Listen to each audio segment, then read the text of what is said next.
Hi, this is Mark Power once again at the Power Stuttering Center. And I want to tell you today about some experiences I had. And the thing is, I stuttered. So the first time I remember was in the third grade, and each of the members of the class got to announce the morning activities for each day. And one day it was my turn. So I was looking forward to that. It was a fun activity. And I got up in front of the class, and all I had to say was, "Good morning. This is room 227." I said, "Good morning. This is," I couldn't get it out. And I blocked. And what happened was the class laughed. And I laughed too, because it was the first time I'd really had that much of a block, and it seemed like a funny thing. Like, when newscasters trip over words, they laugh. And it's like an unexpected thing, but it's no big deal. So try it again. And I said, good, good, good, good, good, good, good. I couldn't get that out. And I blocked again. The class laughed again. This time I didn't laugh because I knew it was not in my control. I knew that I just couldn't get the word out. So I sat back down. I was confused and embarrassed. Next time I remember, I was still in elementary school, and there was a girl in my class named Ann Beach.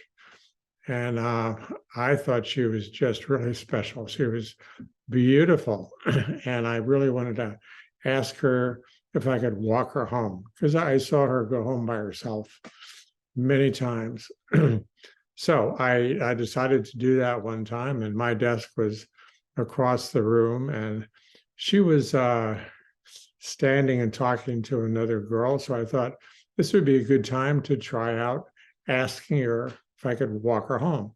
So I walked over, getting more and more nervous, and I finally got right up to her.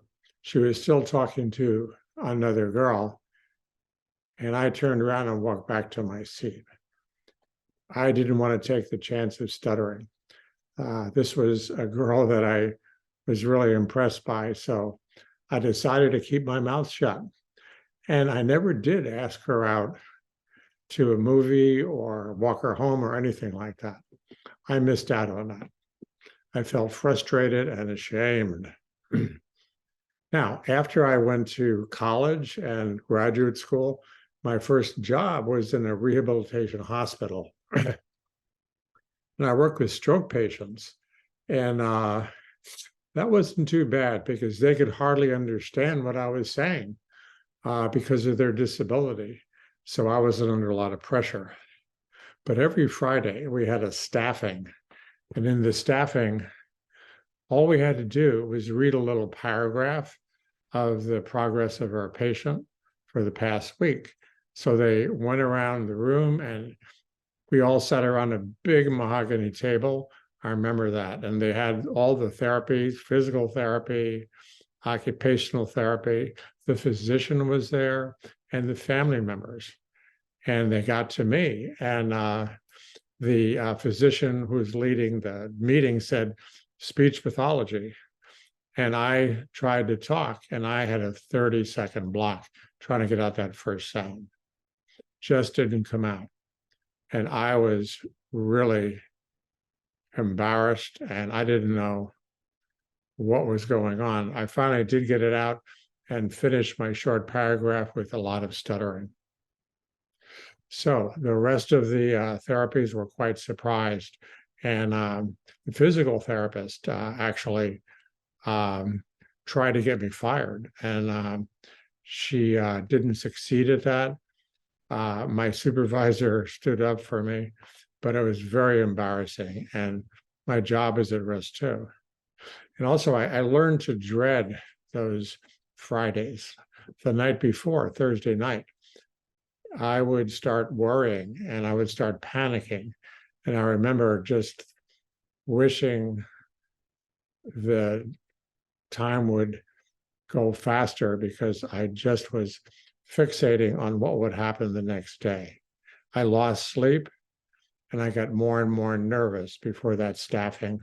And that made it much worse when I actually was sitting in the chair on Friday morning. So that was very hard.